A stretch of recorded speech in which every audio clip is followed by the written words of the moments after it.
20. Beth. Nicole hasn't said a word to me the whole ride home. She's mad that I thought she was trying to score drugs. Can she blame me? A memory from a year ago comes to mind. Nicole banging on my front door, demanding money. I stood still on the other side, listening to her scream and cry and thrash. A car idled in my driveway. Someone, not a friend, maybe another junkie, had driven her to my house. When I didn't answer, she kicked the door repeatedly, calling me every name in the book, even threatening my life if I didn't give in to her demands. I ignored her because it wasn't her. It was her addiction. Then she picked up one of my flower pots and threw it across the porch. She tossed another one into my front yard. She smashed the wooden rocking chair, a gift Mom had gotten me from a rummage sale, one of the last presents she ever gave me. The minutes stretched on until she finally tired herself out and left in the car she'd arrived in. I didn't see her again until the day our mom died. I blink several times, leaving the memory in the past, and look over at her. She stares out the passenger side window. I would wonder what she's thinking about, but I already know. The case file rests in her lap. I'm surprised she hasn't started reading through it. I figured she'd be anxious to, but maybe she's scared of what she'll find. We enter the grove, and I turn slowly onto our road. Up ahead, Michael's car is veering into our driveway. Perfect timing. He's already parked and stepping out of his vehicle when we pull in. Michael delivers a small wave and a smaller smile when he spots us. He swings his messenger bag over his shoulder and grabs a Walmart shopping bag from his back seat. I park my old car next to his, and we exit. "Where were you two?" he asks, putting a hand up to his brow to shield his eyes from the sun. "Treatment," Nicole says. "And you?" "Oh." He pauses and appraises her, like he's checking her over. "You good?" She tells him yeah. He doesn't ask about the manila envelope clutched in her hand, and she doesn't offer an explanation for it. He extends the Walmart bag to me. "I picked up a new headlight for you while I was in town. I can install it later if you'd like." "Thanks," I say, taking it from him. "You didn't have to do that." "I know, but I wanted to." It's hard to see Michael as a full-grown man, when he's always been my little brother. I don't know what I was expecting when I saw him again. I wanted to hate him. Still do. But he's making it hard. So maybe the only person I actually hate is myself. "Well," I say, gesturing to the house, "shall we get back to work?" My brother and sister nod and follow behind, their shoes shuffling against the concrete. I pull open the screen door. The hinges squeak, but then I stop. Something's not right. "What the hell?" I say, noticing the busted door jamb and splintered wood near the handle. The door is ajar, just an inch or so. What? What is it?" Michael asks. "Beth," Nicole says. Someone broke in. "Move." Michael shuffles me aside so he can enter first. He doesn't say it in a rude way. He's being protective. He pushes the door open slowly, peeks his head in, and pauses to listen before entering. "Should we call the police?" I ask. Neither Nicole nor Michael responds. I creep in behind Michael, despite him motioning for us to stay back. The cupboards and drawers in the kitchen have been pulled open. Items are strewn everywhere, like someone was looking for something. The living room is a bigger mess. All the boxes have been emptied, even the ones we had already sorted through. Michael grabs the broom and wields it like a sword while he moves through the house, room by room. Nicole tiptoes into the living room, letting out a heavy sigh when she sees the mess. "Who would do this?" I ask. "And why?" My eyes flick to the VCR. The tape with the deadly secret is still sitting on top of it, seemingly untouched, unlike all the others. They're scattered across the floor, mixed in with all of our parents' other belongings. The ladder to the attic creaks as it's pulled open. Then there are footsteps up the ladder and on the floor above. My shoulders tense as I glance at the ceiling. All clear, Michael yells. I exhale. The ceiling creaks and moans as he makes his way through the attic and back down the ladder. It closes, smacking back into place with a thud. What about the other rooms? I ask, as Michael enters the living room. He lets out a heavy sigh, then leans the broom against the wall. They were ransacked too. Is anything missing? I ask. I don't know. I can't tell because they tore this place apart, and I'm not even sure what's all in here. Nicole is frozen in place, picking at the plaster on her cast and staring off at nothing. Should we call the police? I ask again. Yeah, probably. Just in case anything was taken, Michael says with a shrug. I shake my head. I don't understand who would do this. What if someone knows? Nicole asks, still staring off. She snaps out of it, the gravity of the situation pulling her back to us. She looks to me and then Michael. About Emma, and what Mom and Dad did. Why would they ransack the house? Wouldn't they just go to the police? I furrow my brow. Michael nods in agreement. Maybe they were looking for evidence, or maybe this was a warning. My eyes dart to the tape placed on top of the VCR. If that was the case, the evidence was right there and they missed it. Then again, we would have too, if we hadn't randomly picked that particular tape and watched it. But how would anyone know? Michael squints. What if Mom had something set up? A failsafe for when she passed. Like someone would be alerted as to what she and Dad did. The pages in her journal from that time are missing. Maybe she tore them out and sent them to someone. Told them to wait to open it until after she died, Nicole says. The words come slowly, like she's trying to piece together a theory as she speaks. You really think Mom is capable of that? A grand fail-safe plan in the event of her death? Michael asks. She hired a lawyer and put together a will without me even knowing, I say, clinging to Nicole's theory. And she hid the money you wired to her, Michael. Beth had no idea she had another checking account, Nicole adds. Michael rubs his forehead. But who would she tell? Susan, Nicole offers. She's too feeble to do something like this, he says, gesturing to the ransacked room. Lucas? Nicole looks to me. He would never do this, I say. Michael raises a brow. Even if he found out Mom and Dad were involved in his sister's disappearance? I close my eyes for a second. I can't say he wouldn't, because I don't know what he would do if he knew the truth. They say the truth will set you free, but they don't tell you it can set you free in the same way death does. Okay, who else is there? Nicole asks. Mom's final words echo in my head. Your father. He didn't disappear. Don't trust. I swallow hard, pushing them down again. Maybe she wasn't trying to tell me what happened. Maybe she was trying to warn me because she had already told someone, or had plans to, and she knew they'd come looking for answers.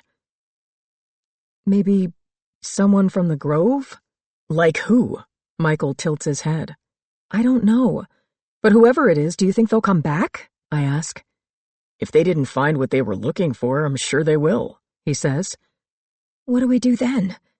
The color from Nicole's face has drained, and I'm not sure if it's from the methadone or fear. I've got Dad's pistol, Michael says with a serious look.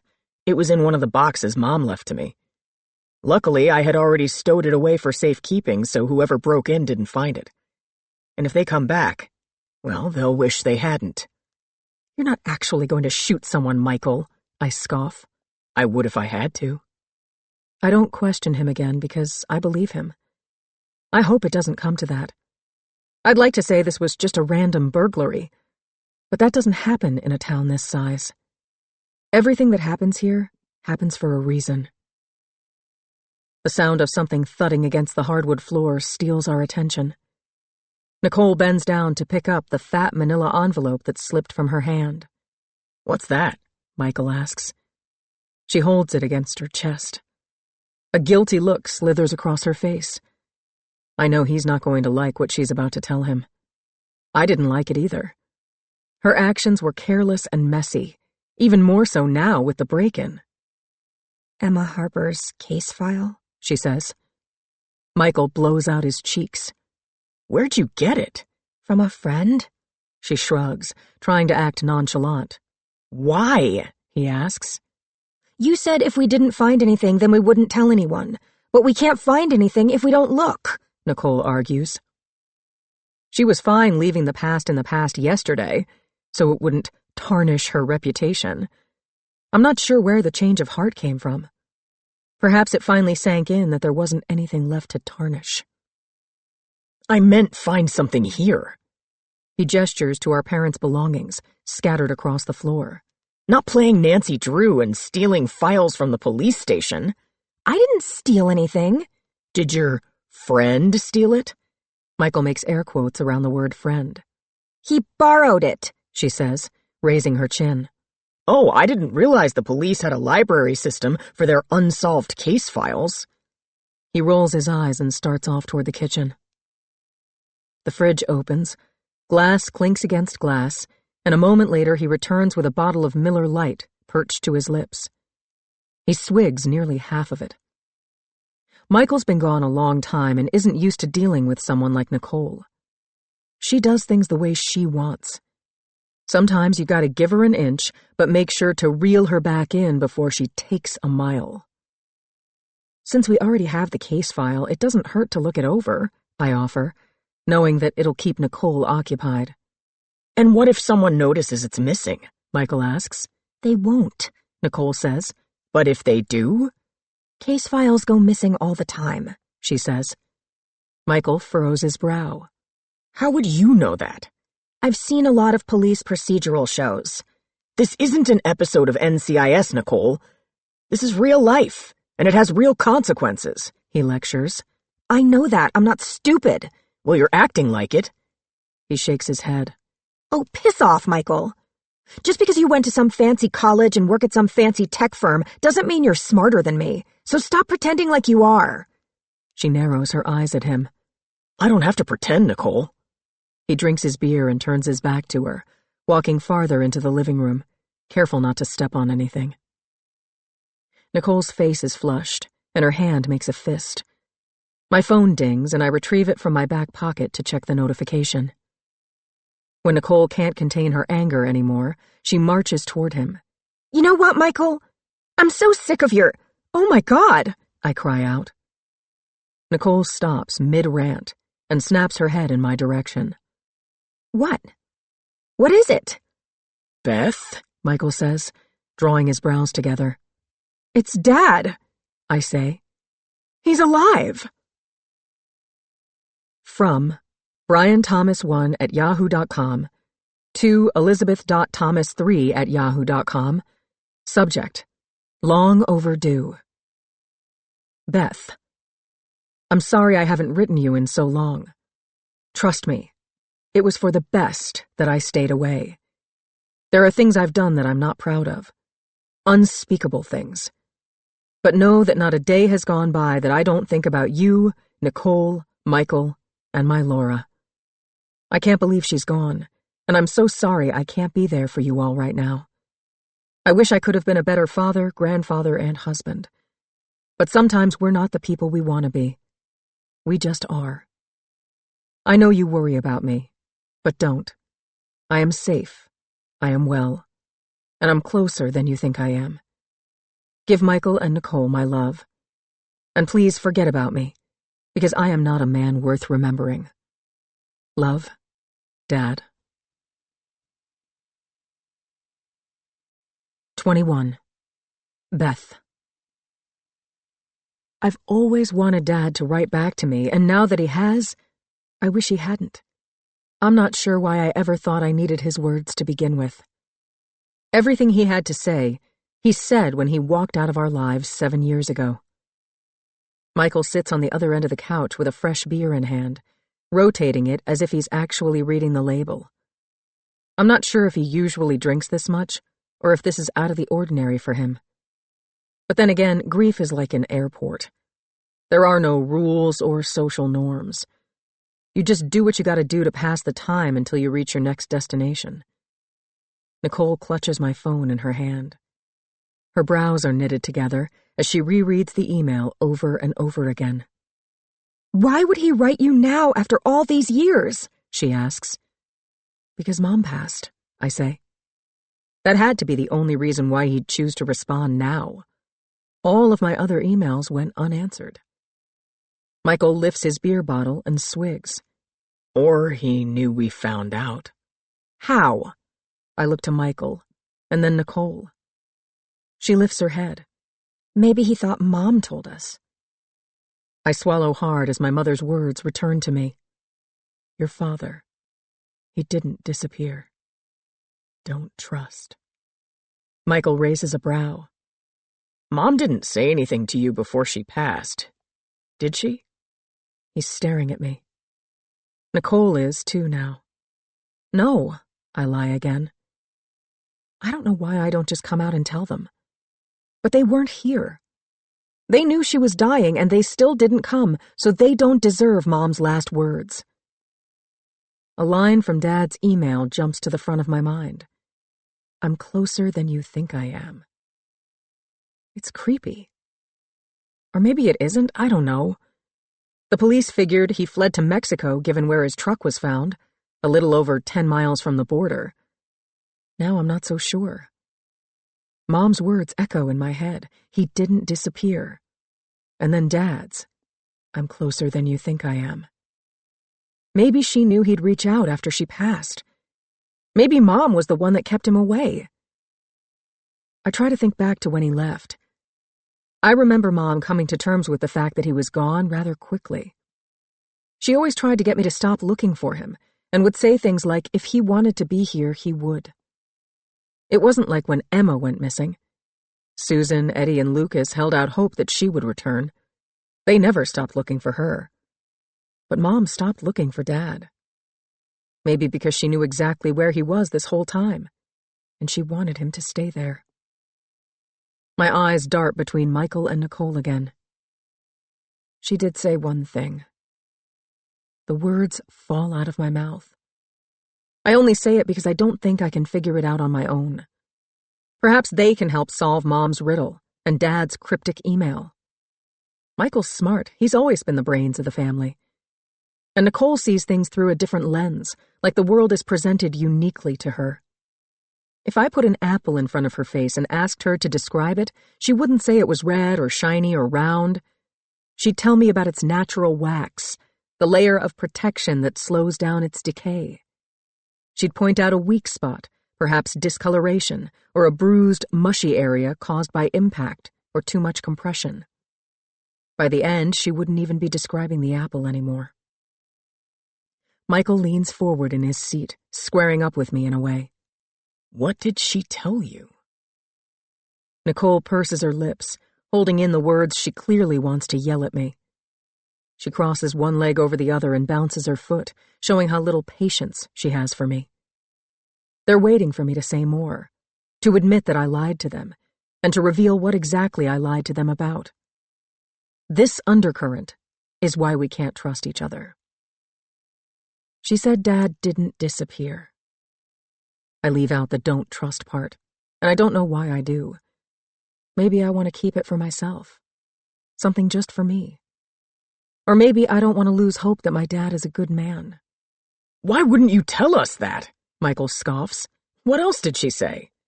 Nothing, that was it. I lie again. The more you lie, the easier it becomes. Nicole tilts her head in an accusatory way. How do we know you're telling the truth? She's good at catching a lie because she does it all the time. Lying, I mean. Why would I? She shoots a glare at me.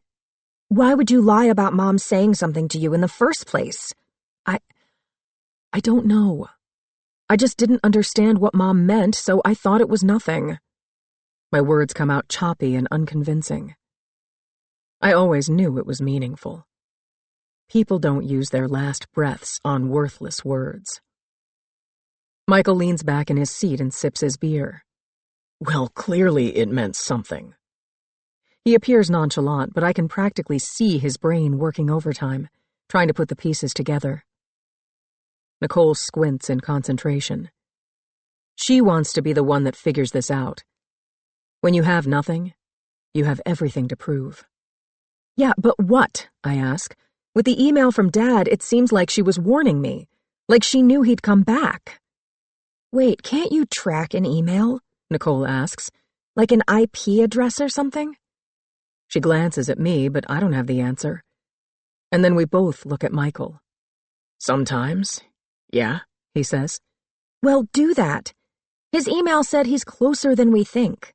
Nicole practically jumps from her seat. Michael furrows his brow. And what, we're just supposed to go find him? Why not? I mean, if he's close, we may as well. Nicole hands the phone to him. Don't trust. Do I tell them Mom's warning? No, I can't. I don't know who she was referring to. Don't trust Dad? Don't trust anyone? I've already lied to them twice. I can't just be like, well, Mom actually said a little more. So I keep my mouth shut. They're not going to find him anyway. I spent years searching, turning over every rock, and still came up empty-handed. Please, Nicole begs. Her eyes develop a sheen. Michael looks to me, but I offer nothing. His gaze falls on Nicole. She's good at getting her way, and he's not used to telling her no. It took me years to finally say no to her because saying that to an addict takes practice. Finally, he lets out a huff and gets up from his seat, heading toward the hallway. Where are you going? She calls after him. I'm getting my laptop. Her face lights up. I knew he wouldn't be able to say no to her, though I think he should have. False hope is the worst kind of hope. I can't believe it. I can't believe we're close to finding Dad, she says. I can't believe it either, because I know it can't be true. Yeah, is all I'm able to muster up. Aren't you excited? Or at least relieved? She asks. Even if we did find him, it wouldn't change anything. But he could tell us what happened to Emma, and he could be in our lives again. But what if... I pause, not wanting to say the words, but feeling I need to, especially with Mom's warning rolling around my brain like a ball in a pinball machine. What if he's dangerous? She snaps her head back and her eyes go wide. How could you even think that? Because he's been gone a long time and I don't know him anymore. The Dad I knew wouldn't walk out on Mom after over 30 years of marriage. He wouldn't walk out on his kids. He wouldn't not be in his granddaughter's life. He wouldn't show up after 7 years via a fucking cryptic email. I don't know who sent that email, but it didn't come from the Dad I knew. Nicole's eyes well up. You give up on people so easily. I know she's not talking about Dad. Before I can respond and yell at her and ask her how dare she say something like that to me, Michael walks into the living room with his laptop in hand. I was the one that was there for Nicole. I gave her money. I gave her food. I gave her clothes. And I gave her a place to stay until I couldn't trust sleeping under the same roof as her anymore. He pauses for a moment. Am I interrupting something? I cross my arms over my chest and shake my head. No. Just see if you can find out where the email was sent from, Nicole says. Michael takes a seat and flips open his laptop. Forward the email to me, he says, and then he rattles off his email address. Nicole presses several buttons on my phone. Done. She tosses it back to me. Her eyes have lost their sheen and are now clouded with a mix of anger and hope. The former directed at me. The problem with Nicole is she doesn't remember the past 7 or so years. For her, it's like Dad left yesterday because her addiction has stolen so many of her memories. I noticed it first, the addiction. She was prescribed oxycodone after getting into a car accident back in 2015. The sad thing is, she was driving around looking for Dad when it happened. Another car T-boned her, leaving her in critical condition, and she spent nearly a year healing via meds, physical therapy, and hope. But when the pain finally went away, the addiction took its place. She convinced the doctor her body still needed the meds, but really it was her brain that craved them. Michael's fingers are fast and furious as they tap against the keyboard. I'm sure Nicole and I have melted away as he's laser-focused on his computer screen. Nicole stares, waiting for the answer to the question she's been asking herself for years. Where's Dad? Got it, Michael finally says, lifting his head. Where is he? Nicole asks. She's ready to run out the door and find our missing father. Judah, Wisconsin. About an hour west of here. Can you tell exactly where he sent it from? Her eyes seem to brighten. Not always, but I pulled the latitude and longitude for the IP address and cross-checked it with Google Maps. There's only one house within a 3-mile radius, so it's gotta be that one, and it was sent via a private internet connection. Nicole tilts her head. What's that mean?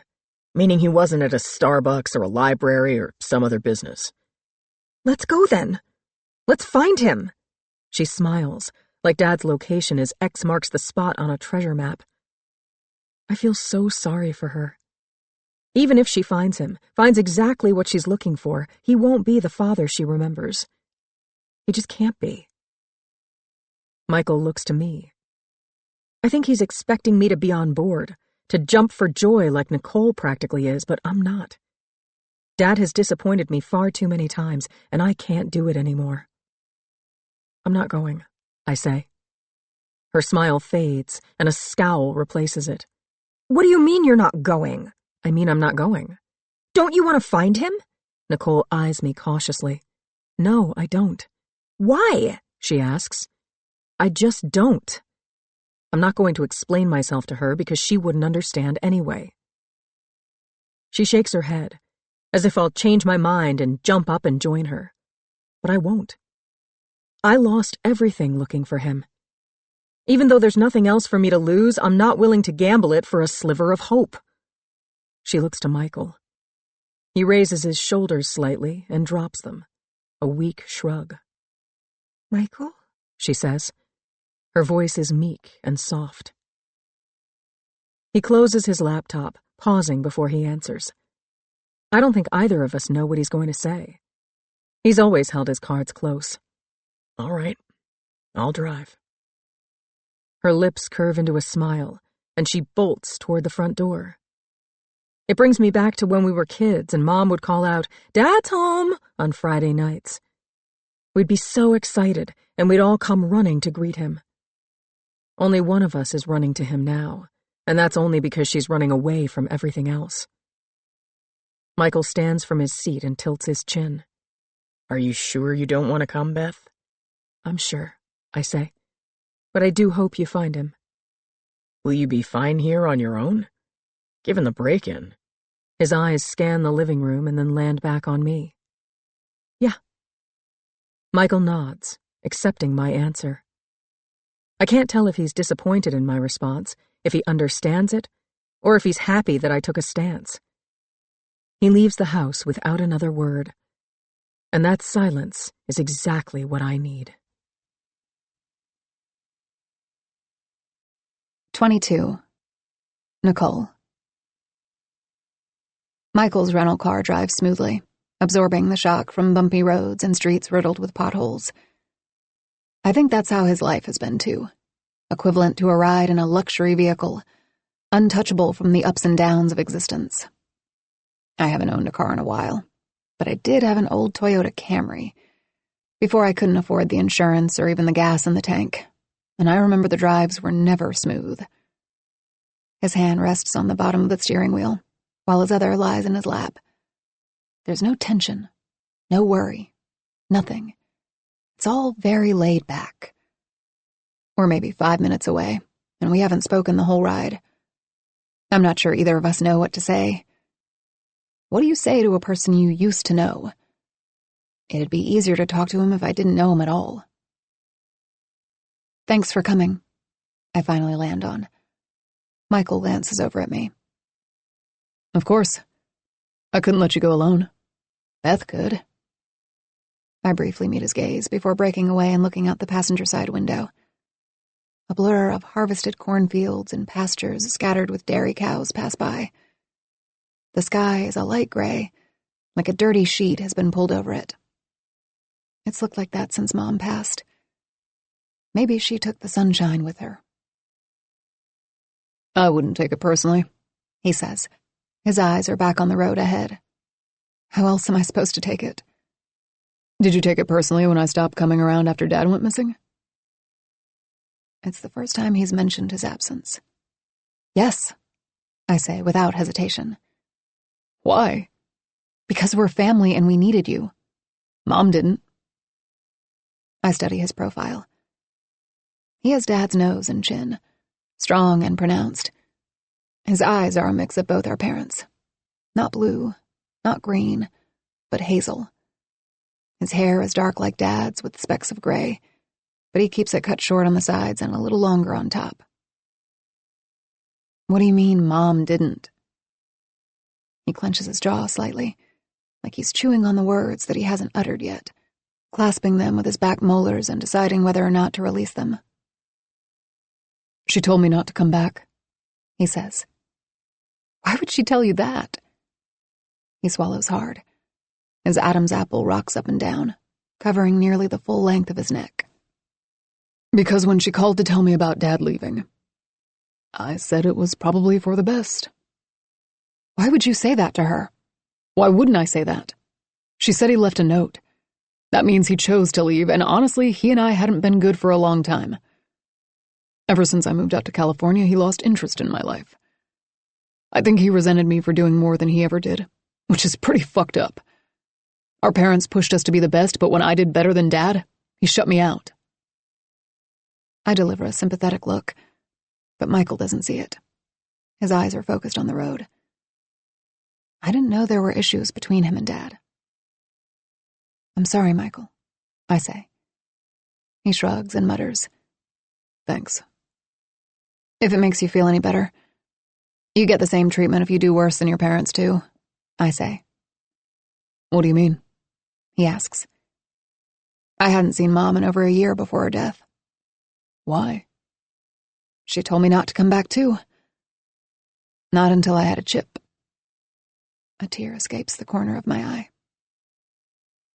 The day she died, I was 1 day away from getting my chip. The closest I ever was to it. But she passed before I could get it. Before I could see her again. I tried. I really did. I shake my head. But I was too late. I was too fucking late, I say, nearly choking on my words. He sighs. I'm sorry, Nicole. I wipe away my tear and attempt to compose myself. It makes sense now. Why Mom donated the money you gave her to the Missing Persons Foundation. He makes a humph sound, mixed with the ha of a laugh. Even in death, she just had to teach me one last lesson. Same here. I almost feel like she knew I was 1 day away from being clean, so she died on purpose as a way of saying, you should have tried sooner and harder. You really believe that? He asks, raising a brow. I let on a small smile. Not really. He smiles back and slows the car down, turning into a gravel driveway that leads to a ranch-style house. The shutters have fallen off the windows and several are boarded up. The grass is unkempt, patchy in some areas and overgrown in others. It looks abandoned. I bite at my lower lip. It's chapped, and my teeth tear off a sliver of dry skin. My breathing changes, switching to short and fast. Michael shuts off the engine. This is it, he says. It looks like no one lives here. Which makes it the perfect place to hide out. He raises a brow, opens his door, and gets out of the vehicle. I exit on my side, and our shoes crunch over the gravel as we walk toward the house. Michael knocks on the door, but it's already ajar. The force of his knock pushes it farther open. He pokes his head in and calls out, Hello? The sound echoes throughout the empty home. I force my way past Michael, running into the dark, quiet house. It smells stale and musty. There's an old stained mattress on the living room floor, like someone had been camping out here. Empty food wrappers and cans of soda are scattered around. Cobwebs cling to every corner and light fixture. "Dad?" I call out, running room to room, each one emptier than the last. The house repeats "Dad" each time I yell it, taunting me. I stand in the center of a room at the end of the hall. I'm sure it used to be a bedroom, but without a bed, it's just a room. Closing my eyes, I take several deep breaths, inhaling through my nose and exhaling through my mouth. The craving is strong, stronger than it's been in a long time. I imagine the tip of the needle disappearing into my skin, pressing down on the plunger, and then that almost instant euphoria, like being bathed in warm honey, feeling everything and nothing at the same time. It's the closest I've gotten to heaven, or at least how I picture heaven to be. My heart races, my skin tingles and perspires, and then there's a tremble so deep inside of me. It starts off small, but I can feel it growing. "Nicole?" Michael says. I open my eyes and turn quickly to find him standing in the doorway. "Are you all right?" he asks. "You said he'd be here." My voice cracks, exposing my weakness. "I'm sorry, Nicole. Tracking IP addresses isn't black and white. They're not always accurate. He could have used a VPN or something else." Michael presses his lips together and looks down at his feet. Every muscle in my face is pulled tight by deep disappointment. It almost feels like each ligament could snap at any moment. Or maybe I will. "Are you okay to head out now?" I shake my head and tell him, "I guess." Michael starts down the hallway. "Hey," I call out. "Mind if we make a pit stop in Beloit?" He pauses and turns back. "For what?" "I was staying with a friend at a motel there. Just temporarily until I could find something more permanent. She texted me earlier saying she was leaving and that I should come get my stuff, if I still wanted it. It's just some clothes and personal hygiene items and whatnot." Michael nods. "Yeah, that's not a problem." "Thanks," I say, not making eye contact. Because if I do, he'll know I'm lying. 23. Michael. I pull the car into the parking lot of a rundown place called Motel 5. I think it's supposed to be a joke, one step below a Motel 6. But it's far worse than that. It's a long, one-story building offering private entrances for each room. Several window panes are cracked, and the siding has been graffitied. I take the lot slowly, keeping my eyes peeled. People are camped out and strung out. Some lean against the building. Others are bent over, barely standing. Loud music blares from a couple of idled cars. Beefy men sit in the driver's seats, staring at the motel rooms in front of them like they're security, but I know the only thing they're securing is their illegal activities. I can't believe this is where my sister has been staying. Nicole points to the far left and tells me to park. I do as she says, even though I want to drive off and tell her I'll replace everything she's left here. I park in front of the last motel room, but keep the engine running. "Want me to come in?" I ask. Nicole's already stepping out of the car. "No, I'll just be a minute," she says, slamming the door behind her. I look off to the right, making sure no one is approaching. The strung-out ones couldn't if they tried. Their movements are slow, almost zombie-like. My eyes go to the vehicle parked 20 yards away. The burly man sitting in the driver's seat glances in my direction. He nods, but I know it's not a friendly nod. The motel room door Nicole's standing at opens 6 inches or so, and she quickly slips inside. I sit and wait in silence. The seconds morph into minutes, and then it starts to feel like a long time has passed. But maybe it just feels that way in a place like this. I hear a noise, first a loud thud, then yelling. It's muffled, but is undeniably the sound of anger and fear helixing around one another. Something crashes inside of the motel room. I rip the car door open and sprint toward it. I can hear the words being yelled clearly now. "Where's the money, you stupid bitch? I don't have any money. That stupid dead mother of yours didn't have anything valuable in her house either. So the real question is, how are you gonna get me my fucking money? I dropped my shoulder into the center of the door without even thinking and charged forward. The slam of the knob piercing drywall puts a punctuation on the room, and for a moment time freezes. A man stares back at me as he hovers over my sister on the bed, one hand around her shirt collar, the other raised in the air with limitless possibilities, all of them bad. Then it's as if someone pressed play on a remote control. The hard sound of a hand slapping across a face brings us all back into motion. There's no time for words, no reasoning with a man like this. The good news is that he looks just as strung out as Nicole at her worst, gaunt, weak, shaking for the fix he has yet to find. My mind goes blank, and I begin to run. I plow through him and send him flying off the bed into the wall. I run over and grab his collar, just like he was doing to Nicole, and raise my fist, slamming it into his face. First his cheek, then his forehead, then his eye. Then I break his nose, and the blood pours like I turned on a faucet.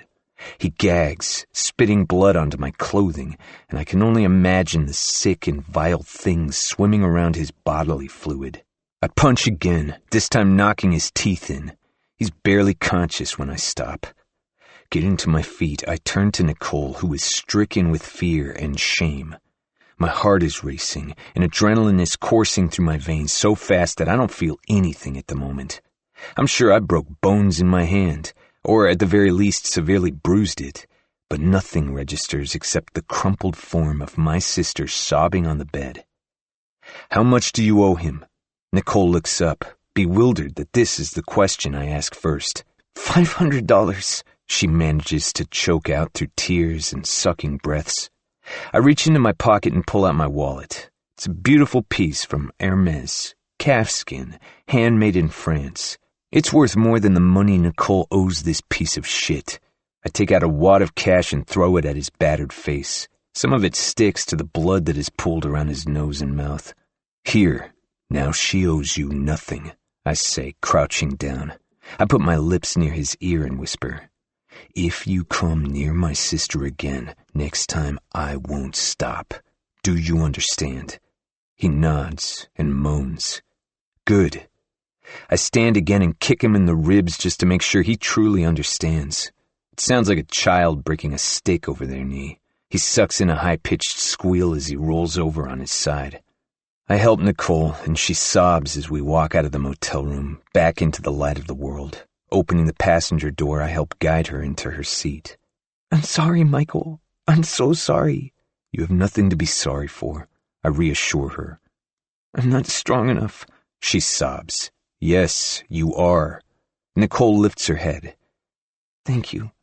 Her eyes say more than that, and I know exactly what she is thanking me for. Please don't tell Beth about this, she adds. I won't. I close her door, hop in the driver's seat, and put the car in reverse. As I begin to accelerate out of the parking lot, I turn to look at the man sitting in the dark SUV. He smiles and lifts his chin. This time, I know it's friendly. 24. Beth. Michael and Nicole have been gone a while, which gave me all afternoon to get most everything in the living room and kitchen cleaned up and put away. Many of the fragile items were destroyed, so I tossed them. Some things you can't fix. I push a VHS tape labeled November 1999 into the VCR. It clicks into place, and the machine makes a winding noise.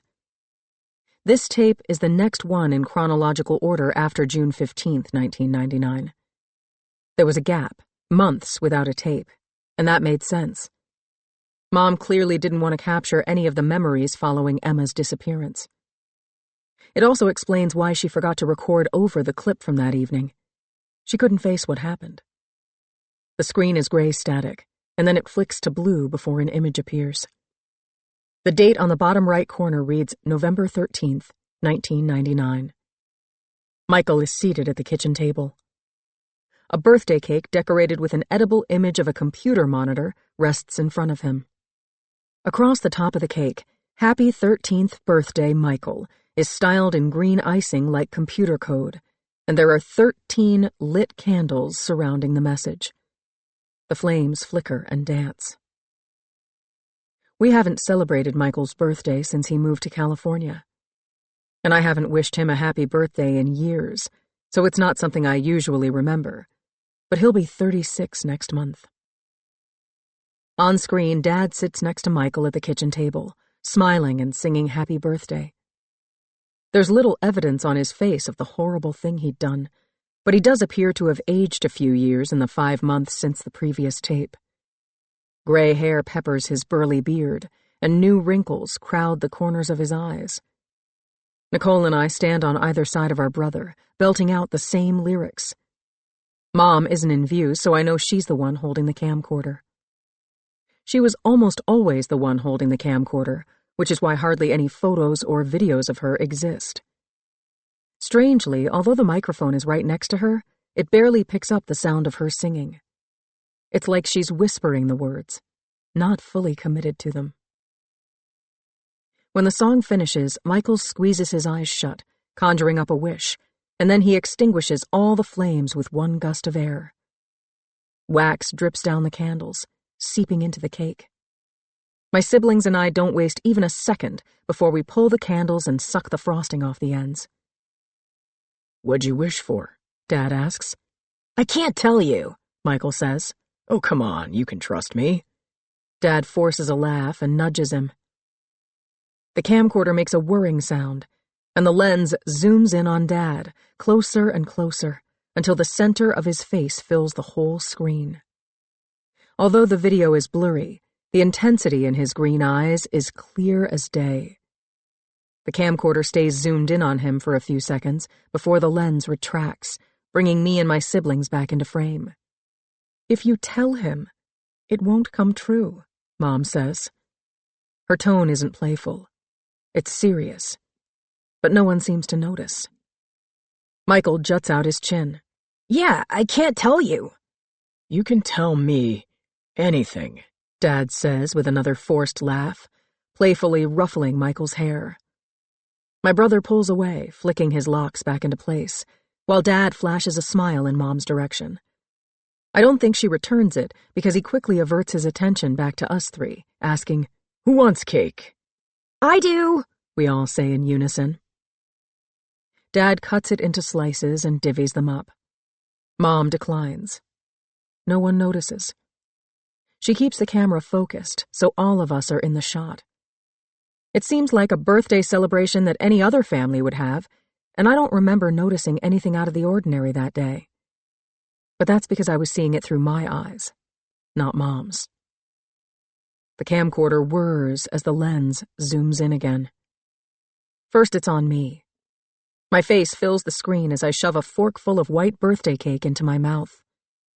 My skin is youthful and glowing, slightly tan from the sun. Then it's Nicole's turn. She fills the frame. Her skin is oily with a smattering of teen acne. You wouldn't notice it, though, unless you were standing an inch away from her, because it's those big green eyes that grab your attention and never let go. The camcorder moves to Michael. Frosting clings to his top lip, and he smiles wide, swiveling his head to flick the shaggy brown hair out of his eyes. Then it's on Dad again, and it lingers on him far longer than the rest of us. All I see is Dad on screen, nothing out of the ordinary, but it's clear Mom sees something different, perhaps the facade he's putting on. There's nothing typical about this home videotape, or how it was filmed. Mom wasn't capturing the moment. She was studying us. Can I open my presents now? Michael asks. His tone is high-pitched because puberty hasn't set in yet. "Laura, is it present time?" Dad says to Mom, giving her a strained look. He doesn't realize the camcorder is only on him. The lens zooms out slowly, and we're all back on screen again. Sure, Mom says.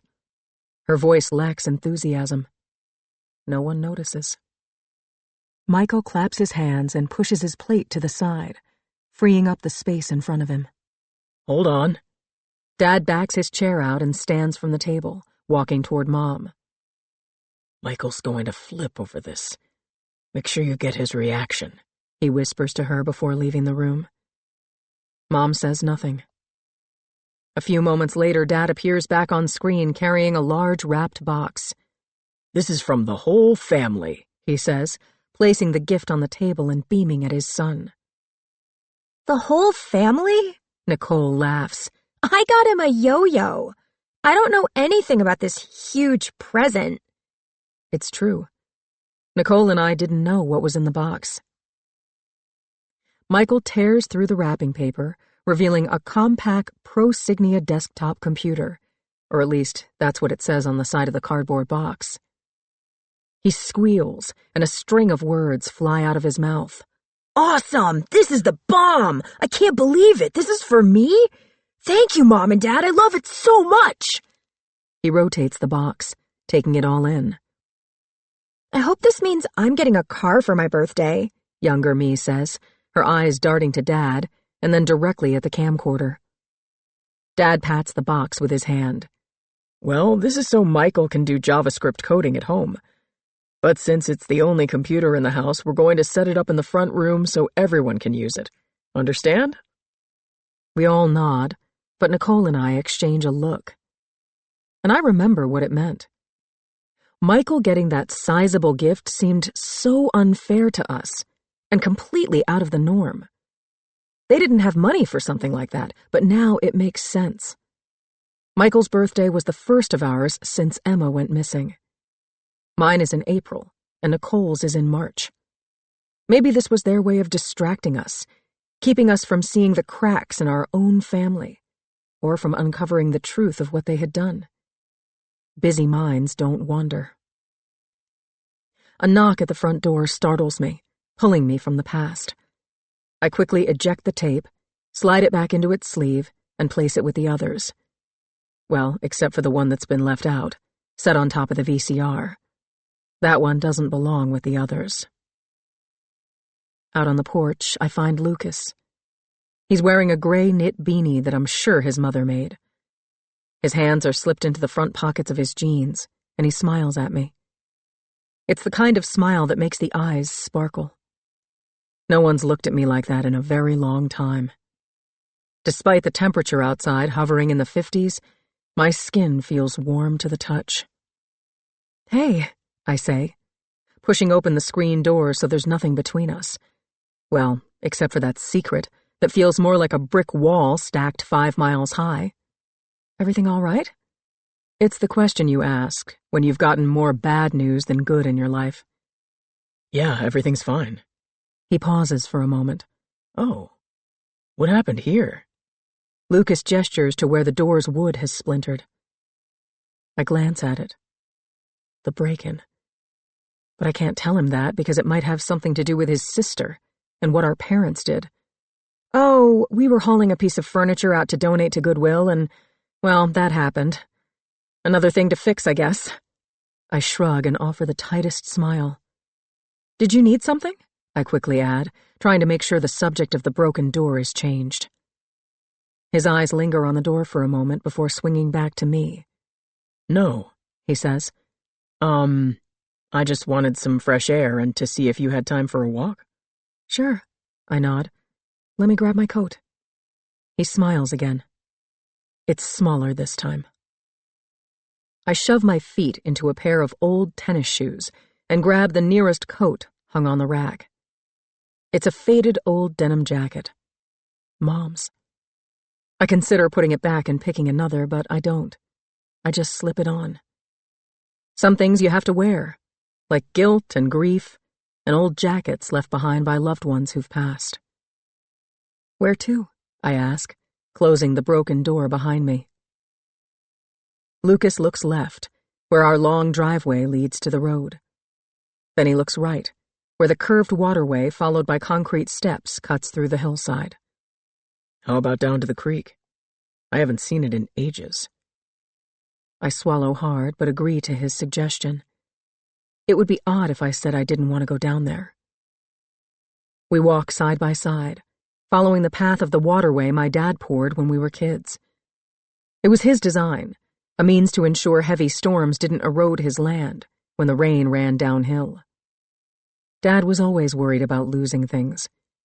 He didn't have much, which made what he had all the more valuable, even the dirt on his land.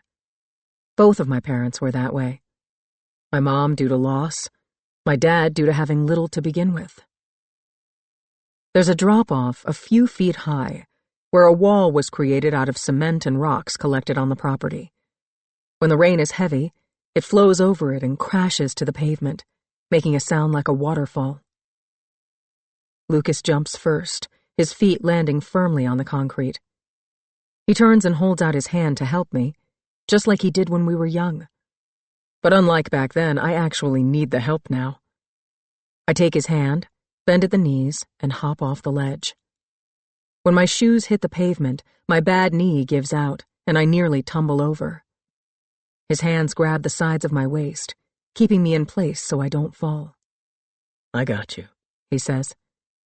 I look up at him, studying his face.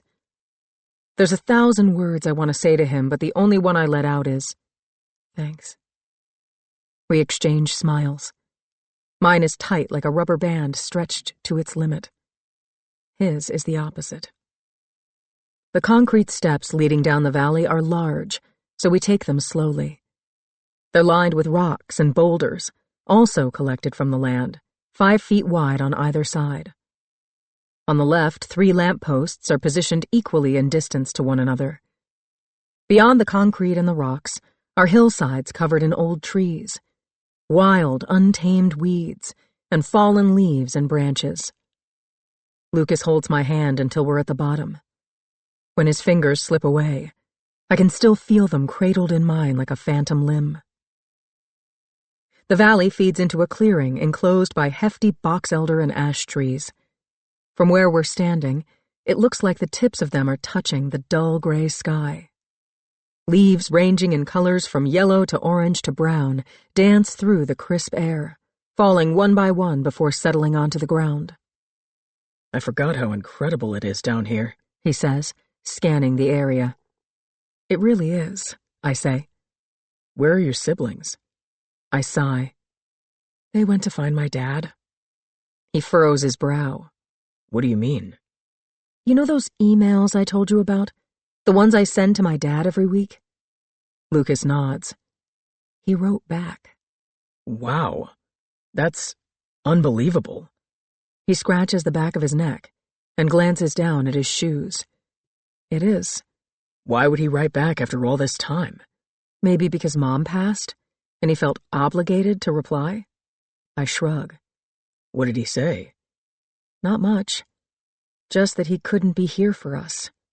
Why even send the email then? I don't know. But Nicole wanted to find him, so she had Michael track down the IP address to where he sent the email from. And you didn't want to go? No, because I can't get my hopes up again. I'm sorry, Beth, Lucas says. And I'm not exactly sure what he's apologizing for, but I tilt my head and nod. The wind whispers through the trees as though it has something it wants to say. We all do. Lucas clears his throat. How are the funeral arrangements coming along? He obviously wants to change the topic of conversation. Death is an easier subject than the unknown. It's tomorrow. She asked to be cremated and have her ashes spread around the property. I look to him. You know how my mom was. She never wanted anyone to make a fuss over her. Even her final wishes were as hassle-free as she could be. Yeah. I remember bringing her flowers on her birthday, and after she thanked me, she scolded me for wasting my money. He lets out a small laugh. That was Mom, I say, shaking my head and smiling at the memory. She gave everything, and she wanted nothing in return. I pull the jean jacket a little tighter around my body, and for a split second it feels like a hug from her. Would you mind if my mom and I stopped by to pay our respects? He asks. We won't stay long. Only 10 minutes or so, since she's not doing well. But I know she'd like that. I lower my head, looking down at my old tennis shoes. I've probably walked 50 miles in them, but all they've gotten me is here. I should say no. I should make up a reason as to why they can't come. But there is no good reason. At least not one I can tell Lucas. His lips sit partially open, waiting for an answer. Of course. It's at sunset. That's when she wanted it to be. He smiles and nods. Shall we? Lucas gestures to the field of overgrown grass. I return the nod, but not the smile, and walk in step with him. Dad used to keep it cut short, but now the grass comes up past my knees. Lucas and I used to race each other from one fence to the other. I was faster than him until sophomore year of high school, but even then he'd still let me win, pretending to trip and fall just before he reached the finish line. No matter what I was going through, whether I was feeling on top of the world or hitting rock bottom, Lucas always made me feel like I was a winner. We trudged through the unmaintained land carefully, watching out for holes that gophers and groundhogs have burrowed in. The grass rustles against our pants as we leave the field and enter a wide path that cuts through the woods. To the left, it's thick and dark, with a smattering of smaller trees fighting with one another for space and nutrients. To the right, the trees are spread out, larger with robust trunks and sprawling roots, demanding ample room around them. Before we reach the creek, I can hear it. It burbles along its bed and trickles around the trees and branches that have succumbed to it. Finally, we're standing at the bank of the stream that severs my parents' land. The water is brown. It sounds prettier than it looks. Across the creek, several weeping willows lean into it, while their long, graceful branches graze over the babbling water. The only way to get to the other side is by crossing the stream or walking up the steep side of Highway X and taking the bridge across. Lucas stands beside me, feet shoulder-width apart, chin slightly lifted, hands tucked into the front pockets of his jeans.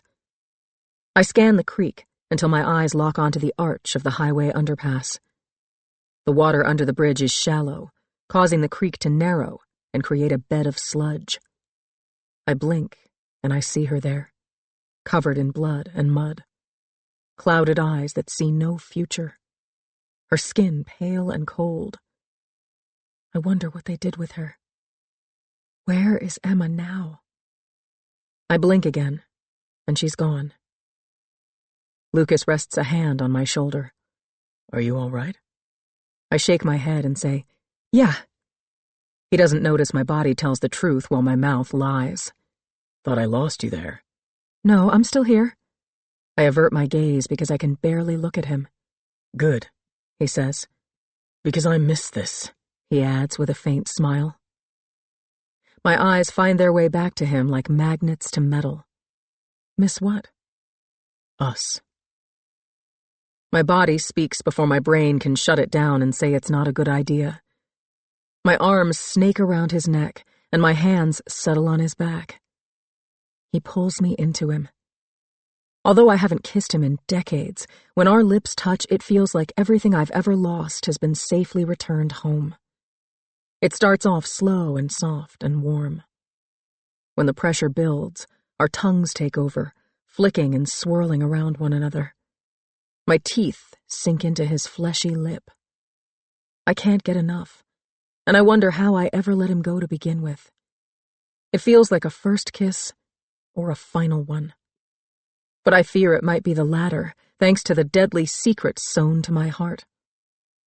I want to tell him, but if I do, I think it'll destroy us again. And this time, I won't survive it. 25. Laura. June 16th, 1999. I didn't sleep last night. How could I? How could I close my eyes and fall into a dream knowing what I had done? Within a matter of hours, I went from consoling Susan and telling her we'd find Emma, that her daughter would return to her, to knowing she never would. Brian lays beside me under the covers, sleeping on and off. He won't tell me what happened.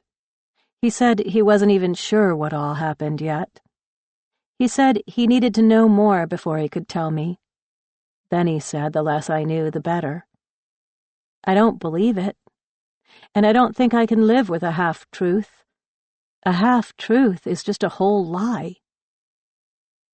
Brian told me we had to get rid of Emma's body, that there was no other way. Telling the police would destroy us. He swears he didn't do anything, that he hadn't harmed her, that he never would. But why not just go to the police, then? I asked him that same question 12+ times. And each time I asked, the words became quieter, losing their conviction. Finally, I went along with it. I'm not sure why I did. Maybe I was in shock. Maybe I feared discovering what my husband is capable of. Or maybe I care for him too much. So I went through the motions. I had to hide one thing or lose everything. By the time we were done, it was the wee hours of the morning, 3 a.m. or so. No one's awake at that time unless you work third shift or you're up to no good. I glance over at the clock on my nightstand. The numbers are bold and red as they should be. Life is a countdown, but it doesn't end at 0. Sometimes the destination is 12, like Emma, or 40, like my father, or 15, like my sister. It's a little after 9 in the morning. Footsteps clamor through the house, so I know the kids are up. It should just be a normal Sunday, but it's not, and I don't think I'll ever have a normal day again. Brian shifts, turning over from one side to the other, facing me now. I crane my neck toward him. His eyes are closed, sleep gathering at the corners of them. He's rested somewhat well, and I don't know how he managed that. We've been married for 16 years, and I thought we knew everything about one another. Now, I'm not so sure. The man I fell in love with would never ask me to help him get rid of a body, and I never thought I'd agree to a request like that. But my family is too important to me, and if I lost Brian, it would all fall apart. "Mom?" Beth calls from the other side of our bedroom door. Brian stirs. His eyes shoot open. They're green with yellow flecks. I used to get lost in them, but now I'm just lost. "Hey." His voice is hoarse, just above a whisper. His large hand emerges from beneath the covers, finding mine. He holds it, squeezing 3 times. It means I love you. I don't squeeze back. Not because I don't love him, but because I don't love him in this moment. I stare into those eyes, wondering what they witnessed. What did they see that backed him into a corner where the only thing he could do was the wrong thing? Or his hand, the one that mine is engulfed in? What did it do? "Are you okay?" he asks. He knows the answer, but he wants me to lie to him. And I can't do that right now. "I don't know what I am," I say. "Laura, we did what we had to do." That's what he keeps saying. Yesterday, I saw him as the man I fell madly in love with 2 decades before. But now I notice changes from when I met him, the kind you don't notice when you spend every day with a person, the subtle vicissitudes, the gray hairs stippled throughout his full beard and mustache, the small dark spots spattered across his skin from too much time spent in the sun, the faded scar on his forehead that disappears into his hairline, 4 or so inches in length. I remember the day he got it. We were out on a walk when the kids were young. They were on bicycles, all of them equipped with training wheels except for Beth's. She had just learned how to ride without them. Not well, but well enough. She was weaving in and out of the center of the road, which doesn't matter in a place the size of the Grove. But a car came along. Someone from out of town, someone who didn't respect the speed limit in a small community. We were all laughing and chatting and didn't notice the car, but Brian did, almost too late. He pushed Beth out of the way and took the hit like any parent would. His head cracked against the windshield. Blood poured from the wound, trickling down his face in a steady stream. I remember him saying he was fine as he crawled to a crying Beth with scuffed-up knees. He didn't care about his own well-being. He only cared about hers. It took 36 stitches to close the wound, and even when it did, it left behind a scar that served as a reminder of the type of man he is, one that would do anything to protect the people he loves most. I cling to that reminder in this moment, because it's all I have. "Mom!" Beth yells again. "What is it, Beth?" Brian answers for me. "Can I go with Lucas to search for Emma?" Brian lets out a heavy sigh. What will we tell our children when she never returns? Will we keep searching? Will we pretend to have hope when we know there is none? There's no right answer, because you can't give a correct answer to a wrong question. "Yeah, but be careful and make sure you're home for lunch," he says. "Thanks, Dad." Her footsteps pound down the hallway, growing quieter as she moves through the house. The front door slams closed, startling me. Should we really have Beth out looking for... I can't say her name out loud. It'd be odd if we didn't let her help. Don't you think that would raise suspicions? He looks at me, staring into my eyes, and I wonder how I look to him. His thumb slides back and forth, grazing over the top of my hand. His touch used to be comforting, but now it feels like a needle dragging across my skin, perforating it. I don't know. It just feels wrong having her search for someone she'll never find. He presses his lips together. I know, but there's nothing we can do now. We could tell Susan and Eddie the truth. We can't. It's too late. We got rid of her body. That's a felony. He explains. But he doesn't explain enough, like why we had to hide it in the first place. I still don't understand. Why couldn't we just call the police? Brian exhales deeply, and I think maybe he just might exhale the truth, too. Laura, please stop asking me that. His eyes search mine, but there's nothing for him to find. I'm not the one hiding secrets. Well, at least not from him. Yet. Can't you just tell me? I know you said it's better that I don't know, but that can't be true. My mouth is so dry it feels like I swallowed sand. But maybe that's how guilt tastes when you have to swallow it. Grainy, flavorless, bitter. I can't. You just have to trust me. We did the right thing for us. If you have to qualify right with a pronoun, then it's not right. You do believe me? He asks. I pull my hand from his.